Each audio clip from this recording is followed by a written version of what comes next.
ఉపస్పృశ్య చేతుడుచుకోండి. ఓం పవిత్రం ధృత్వా యా పవిత్రం చేతికి పెట్టుకోండి. ఓం ఆచమ్య కేశవాయ నమః, నారాయణాయ నమః, మాధవాయ నమః, గోవిందాయ నమః. శుక్లాంబరధరం విష్ణుం శశివర్ణం చతుర్భుజం ప్రసన్నభద్రం ధ్యాయేత్ సర్వవిఘ్నోపశాంతయేత్. జీవాంశుపాత సమస్త ధృతక్షేత్రాశ్రే పరమేశ్వరమిత్యర్థం. అద్య బ్రహ్మః ద్విదేవ్రాద్ధే శ్వేతవరాహకృతే దైవస్వంతరే కలిగే ప్రథమే పాదే తత్సర్వం శ్రీకృష్ణార్పణమస్తు. స్వధానస్తర్పయామి పితృం తర్పయామి, పితృం తర్పయామి. తృప్యత తృప్యత తృప్యత పితృం తర్పయామి. ఎక్కడి నుంచి వస్తున్నావమ్మా?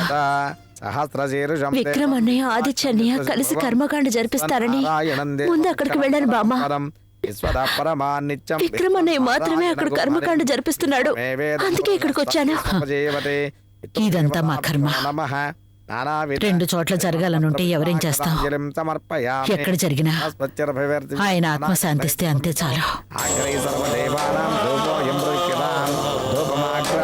అగరబత్తి చూపించండి. ధూపమాగ్రాపయామి. సాక్షాత్ ప్రత్యక్ష మంగళ దీపం దర్శయామి. నమస్కారం చేసుకోండి. అయ్యా, కార్యక్రమం అయిపోయింది, ఇక మీ పని మీరు చూసుకోవచ్చు. కార్యం అయిపోయిందిగా, ఇక బయలుదేరదామా? ఒక్క నిమిషం ఎస్ఐ గారు.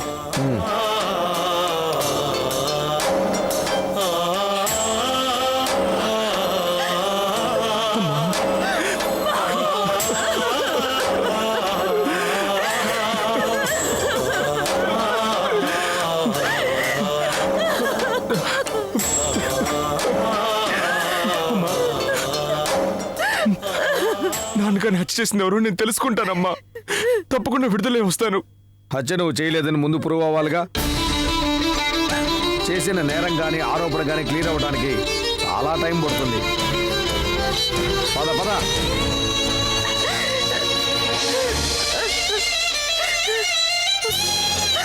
వస్తానమ్మా.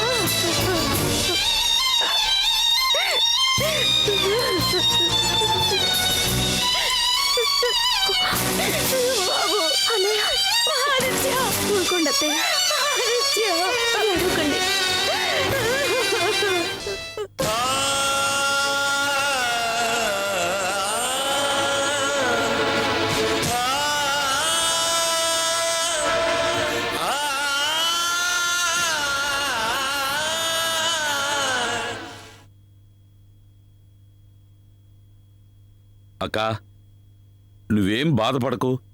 బావగారు ఆత్మ శాంతించే ఉంటుంది. నిజమక్క, బావగారు రాత్రి కల్లోకొచ్చారు. బావగారు లేని లోటు తీరేది కాకపోయినా అదే బాధలో ఉంటూ బతుకు మరింత భారం చేసుకుంటున్నావక్క. ఇప్పటికైనా నువ్వు బయటికి రాక. అవసరం లేకపోయినా ఆ విషయం ఈ విషయం మాట్లాడుతూ ఉంటే బాధను కాసేపైనా మర్చిపోగలవు.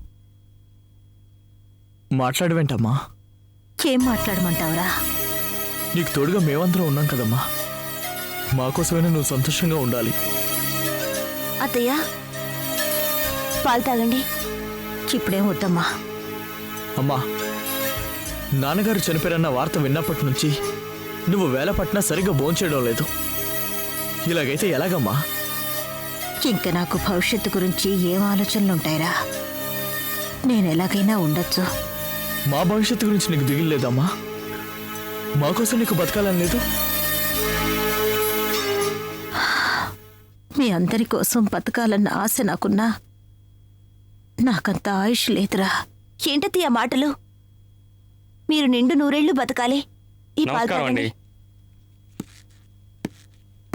ఏంటయ్యా విషయం? లాయర్ గారు పంపించారు సార్. కర్మకాండ జరిగిపోయిందట కదా, వీలునామా చదవడానికి ఎప్పుడు రమ్మంటారో కనుక్కోమన్నారు. ఆదిత్య విడుదలవ్వాలి. ఆదిత్య సమక్షంలోనే వీలునామా చదవాలి. ఏనాడో వాడితో మనకి సంబంధం తెగిపోయిందమ్మా. వాడు కూనికోర్. వీలునామా చదవడానికి వాడిక్కడికి రావడానికి ముడి పెడతామేంటి? వాడి కోసం మనం వెయిట్ చేయాల్సిన అవసరం లేదు. అది కాదురా. ఇంకేం మాట్లాడక. అత్తయ్య, ఈ విషయం ఇంతటితో వదిలేయండి. ఎలా జరగాలనుంటే అలా జరుగుతుంది. మన చేతిలో ఏమీ లేదు. మీరు రెస్ట్ తీసుకోండి. రండి రెండత్తయ్యా.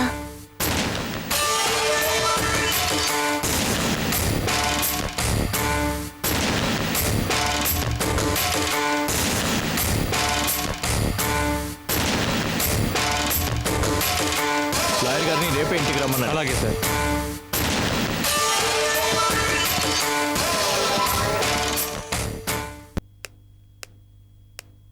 Excuse me sir. ఏంటమ్మా ఆదిత్య గారిని కలవడానికి వచ్చాను. ఇలా ఎంతమంది క్యూ కడతారమ్మా? వస్తూనే ఉంటారా? సార్ 2 minutes మాట్లాడి వెళ్ళిపోతాను. వెళ్ళు వెళ్ళు.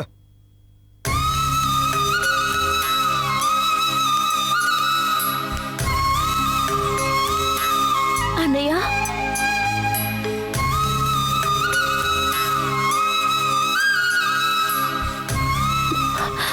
అన్నయ్య, నేను ఈ పరిస్థితిలో చూస్తుంటే నా మీద నాకే విరక్తి కలుగుతోంది. నువ్వేం చేసావమ్మా? నా వల్ల మొదలైన కష్టాలు నిన్ను ఇంకా వెంటాడుతూనే ఉన్నాయి. నీ పెళ్లికి నేను ఇలా అరెస్ట్ అవడానికి సంబంధం ఏముందమ్మా? నాన్నగారు చనిపోయారన్న బాధే కానీ నాకు మరో దిగులు లేదు. నేను బయటపడ్డాక నాన్నగారి చావుకి కారణం ఎవరో నేను తెలుసుకుంటాను. నా మీద పడ్డ నిందని చెరిపేసుకుంటాను. అన్నయ్య, నీకో విషయం చెప్పి వెళ్దామని వచ్చాను. చెప్పమ్మా. భావన రాసిన డైరీ చదివాను.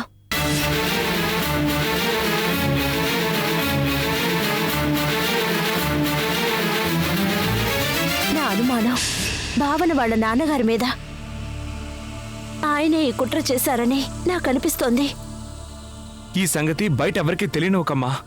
నీకేం తెలియనట్టే ఉండు. నీకు ఈ విషయం తెలిసిందని వాళ్ళకి తెలిస్తే నిన్ను ఇబ్బంది పడతారు. అసలే వాళ్ళకి నువ్వంటే గిట్టదు. బయటకు వచ్చాక నేను వెంటనే లాయర్ని కలుస్తాను. అలాగే అన్నయ్య. నన్ను బయటికి తీసుకురావడానికి ఐశ్వర్య అమ్మ నానా తంటాలు పడుతున్నారమ్మా. డబ్బు చాలక చాలా అవస్థలు పడుతున్నారు. ఆ సంగతి నాకు చెప్పొచ్చు కదన్నయ్య. నేనున్నానన్న సంగతే మర్చిపోయావా? అది కాదమ్మా, డబ్బు విషయం నీతో ఎలా చెప్పాలి? ఏ ఇంటి ఆడపడుచు తీసుకోవడమే కానీ ఇవ్వడం చేయకూడదా? హ, ఇంటి పేరు మారింది కదా అని ఎందుకన్నయ్య నన్ను వేరు చేస్తున్నారు? అది కాదమ్మా. అన్నయ్య, నేను ఏర్పాటు చేస్తాను, సరేనా? ఉమ్.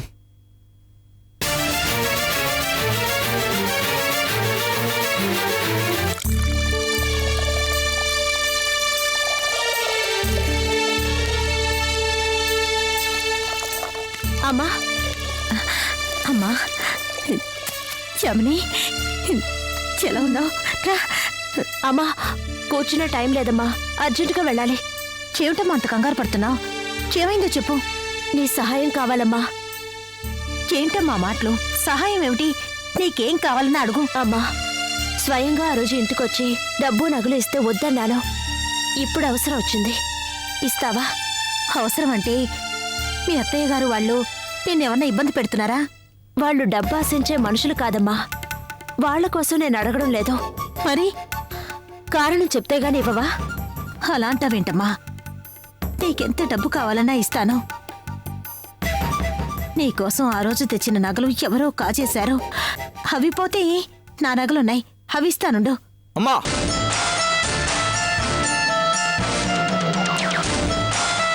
ఏంటి నగలిస్తావా? ఆ రోజు మాకు ఇష్టం లేకపోయినా దీని మీద ప్రేమతో నువ్వు ఆ ఇంటికి వెళ్ళావు. ఇచ్చినప్పుడు వద్దంది. అవి దారులు ఎవరో కాజేశారు. మళ్ళీ అడిగితే ఎలా ఇస్తావమ్మా? ఇది నా కూతుర్రా. కూతురే కావచ్చక్క. ఆ రోజు తన ముందు నిన్ను వాళ్ళు ఎంతగా అవమానించారు. అప్పుడు తను నీ గౌరవం కాపాడిందా? ఎంతైనా ఆడపిల్లలు ఆడపిల్లలే గాని ఏడపిల్లలు కారు. అవసరం ఉంటే అమ్మంటారు, లేదంటే పొమ్మంటారు. ఆ రోజు నిన్ను పొమ్మన్న మనిషి ఈరోజు ఏం మొహం పెట్టుకుని వచ్చింది? అది పరాయిదైనట్టు అలా మాట్లాడతారేమిట్రా? అది కోప్పడినా అలిగినా మన ఇంటికి రాక ఎక్కడికి వెళ్తుంది? ఈ ఇంటితో సంబంధం తెంచుకొని వెళ్ళిపోయింది కదమ్మా, మళ్ళీ రావడం దేనికి? జరిగిపోయిన విషయాన్ని ఇంకా తవ్వుకోవడం దేనికి? మనం చెప్పినట్టు వినుంటే, బావగారు తెచ్చిన సంబంధం ఒప్పుకొని ఉంటే యామిని జీవితం ఇలా ఉండేది కాదు. చేతులారా చేసుకుంది. తనివి తీరా అక్కడ బాధలు అనుభవించలేక. ట్రై, ఇది తన పుట్టినిల్లురా. తనకి కష్టం వస్తే మనమే తీర్చాలి. ఇప్పుడు ఏమంటావమ్మా? డబ్బులు నగలు ఇస్తానంటావా? ఇస్తాను. నేను ఒప్పుకోనమ్మా. ఒరేయ్ విక్రమ్, ఇది నీ చెల్లెలరా. చెల్లెలైతే కొద్ది రోజులు ఓపిక పట్టు. మనం కంప్లైంట్ ఇచ్చాంగా, డబ్బు నగలు దొరికాక ఇచ్చేద్దాం. ఆ డబ్బు నగలు దొరికే ఛాన్సే లేదల్లుడు. దొరికితే ఈ పాటికి ఎప్పుడో దొరకాల్సింది కదా. రేపు పొద్దున వీలునామాలో ఏం రాస్తుందో తెలుస్తుందిగా. యామిని పేరున ఏం రాస్తుందో చూద్దాం. దానికి ఎంత రావాలో అంతా పడేస్తాను. విక్రమ్, ఇంకేం మాట్లాడకమ్మా.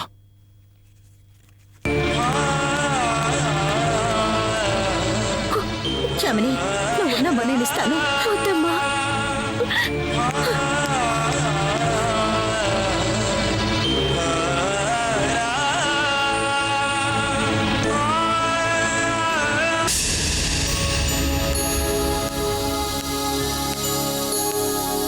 సార్, ఏంటమ్మా? మా ఆయన్ని చూడాలి. ఏమా వద్దస్తమాన వస్తువు దీన్ని మీ ఇల్లుగా మార్చుకోకండమ్మా. మా ఆయనతో కొంచెం అర్జెంటుగా మాట్లాడాలి సార్. ఎప్పుడొచ్చినా ఇదే మాట. మొన్నేమో కర్మకాండ అన్నారు, ఇప్పుడేంటి? రేపు మా మావయ్య గారు రాసిన వీలునామా చదవబోతున్నారు సార్. అయితే ఆదిత్యం తీసుకెళ్ళాలంటావు అంతేనా? మాటి మాటికి పర్మిషన్ ఇవ్వడం కుదరదమ్మా. మీరు ఆయనకి పర్మిషన్ ఇవ్వక్కర్లేదు సార్. నేను వెళ్ళాలో వద్దో ఆయన అడుగుతాను. Please sir. సరే వెళ్ళు.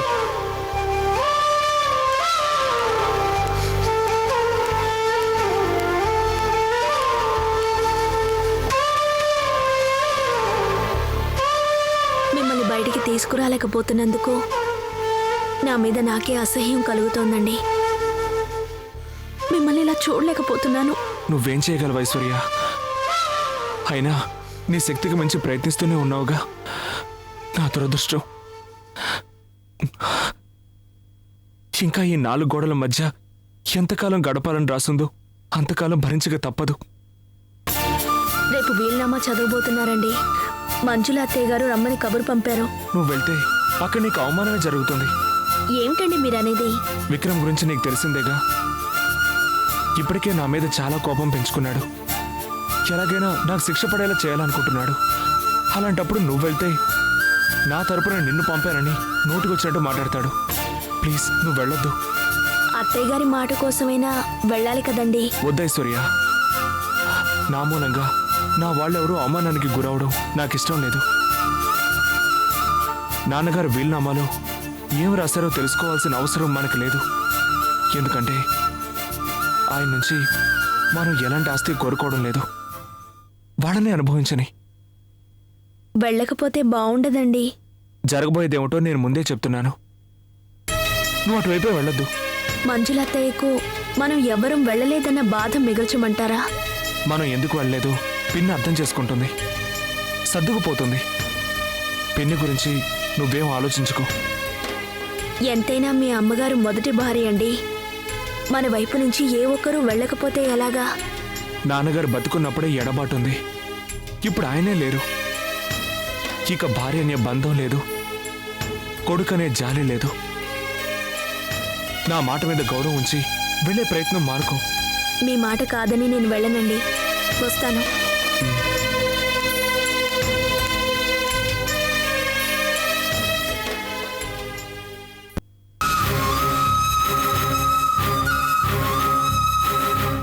మంజులత్తయ్య వాళ్ళ ఇంటికి వెళ్ళడం ఆయనకి ఇష్టం లేదు అత్తయ్య. వెళ్ళొద్దని చెప్పేశారు. వాడు చెప్పగానే నువ్వు తలాడించి వచ్చేసావా? ఎందుకని నిలదీయలేకపోయావా? చట్ట ప్రకారం ఆస్తి వీలునామా ముందుగా మొదటి భార్యకి తెలియాలి, ఆ తర్వాతే రెండో భార్య. మనకు రావాల్సిన ఆస్తి వివరాలు మనకు రాశారో లేదో తెలుసుకోకపోతే అలాగే. ఇంట్లో నుంచి పొమ్మన్నప్పుడే హక్కుల గురించి మనం మాట్లాడుంటే మన మధ్య ఇంత దూరం పెరిగేది కాదు. మనం ఊరవతల గెస్ట్ హౌస్లో ఉండాల్సిన రోజులు వచ్చేవి కావు. జరిగిన విషయాల గురించి ఇప్పుడు చర్చించి ప్రయోజనం లేదు బామ్మ. చేసిన తప్పుల్ని మర్చిపోవడం కాదు, వాటిని గుణపాఠం అనుకుని మరో తప్పు చేయకుండా ఉండాలి. చాదాస్తమని నా మాట కొట్టేస్తారు గాని ఇప్పుడు కూడా నా మాట వినటం లేదు. ఏం వినమంటావు? ఆయనకి ఇష్టం లేకపోయినా ఆ ఇంటికి వెళ్ళమంటావా? వాడికి ఆ ఆలోచన లేకపోయింది. ఆడపిల్లవి, నీకైనా ఉండాలి గదా. ఆస్తి విషయంలో ఏదైనా మతలబు జరిగి మొత్తం ఆస్తి వాళ్లే దక్కించుకుంటే నువ్వు ఆదిత్య రోడ్డును పడాల్సి వస్తుంది. మా సంగతంటావా? అంతా అనుభవించేశాం. మా బాధంతా మీ గురించేనే. అది అర్థం చేసుకోరేమిటి? ఆస్తిలో వాటా వచ్చినా తనకి అక్కర్లేదంటున్నా ఆయన్ని నేను ఏమని ఒప్పించను? వాడికి కాకపోయినా వాడికి పుట్టబోయే పిల్లలకి కావాలి కదా. నువ్వు పిల్లల్ని కనవా? వాళ్ళని పోషించవా? నాకు వెళ్ళాలనే ఉంది బామ్మ, కానీ ఆయన మనసు కష్టపెట్టలేక. వాడిప్పుడు ఆలోచించే పరిస్థితుల్లో లేడు. మనసు పాడు చేసుకున్న మనిషి భవిష్యత్తు గురించి ఏం ఆలోచిస్తాడు? మనం గనక ఇప్పుడు గట్టిగా నిలబడకపోతే మనల్ని పాతాళానికి తొక్కేస్తారు. రాజశేఖర్కి లక్ష్మి ఏం ద్రోహం చేసిందని మనం ఎందుకు తప్పు చేసిన వాళ్ళ ఇక్కడుండాలి? వెళదాం, అక్కడేం జరుగుతుందో చూద్దాం, మనకెంత విలువిస్తారో తెలుసుకుందాం. లక్ష్మి, మాట్లాడి వింటమ్మా. పోయిన మనిషి గురించి కాదు, కళ్ళ ముందన్న పిల్లల భవిష్యత్తు గురించి ఆలోచించు. నీకు దక్కాల్సిన ఆస్తి దక్కించుకోవడానికి ప్రయత్నించు.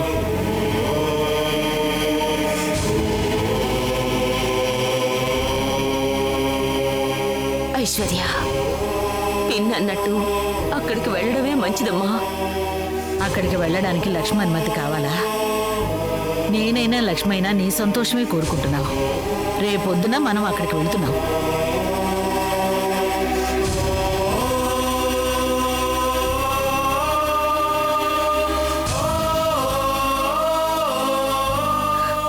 అలాగే బామ్మ.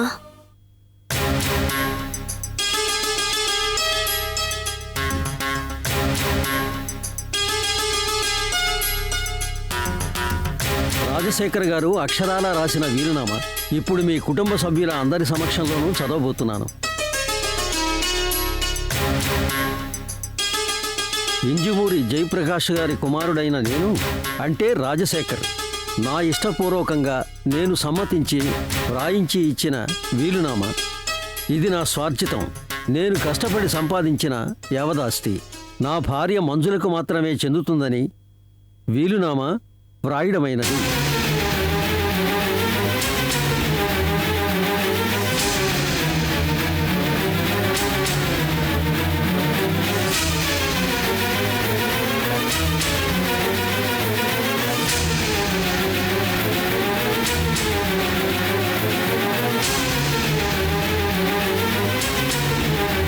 నేను మనస్ఫూర్తిగా అందజేస్తున్న నా స్థిరచరాస్తులు అనుభవించే హక్కు ఒక్క మంజులకు మాత్రమే ఉంది.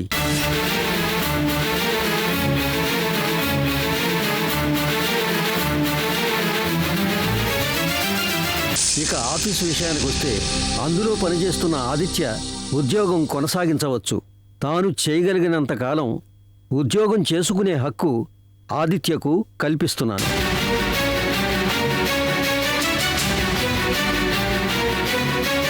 ఆస్తి విషయంలో నాన్నగారు మంచి నిర్ణయం తీసుకున్నారు, కానీ ఆఫీస్ విషయంలో వాడిని కొనసాగించడం ఇబ్బందిగా ఉంది.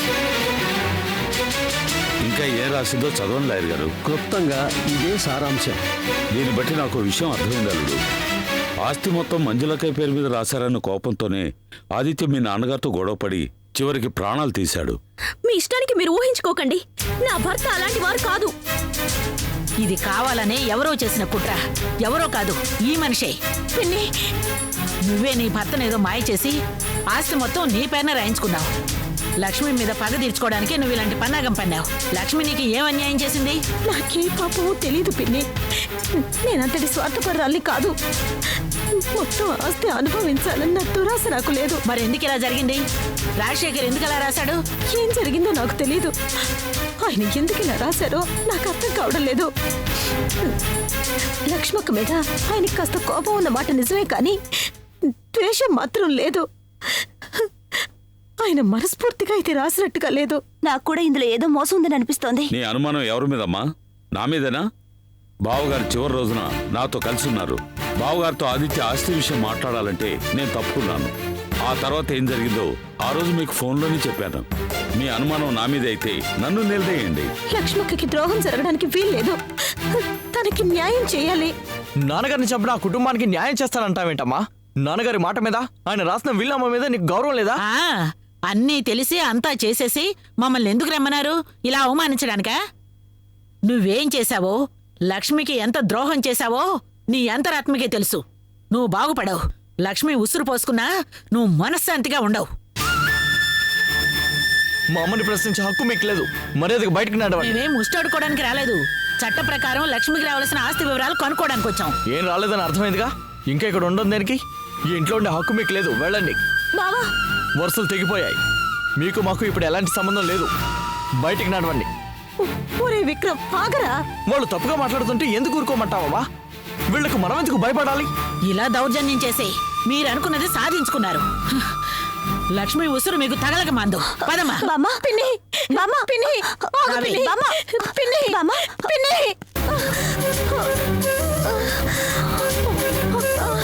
అత్తయ్య,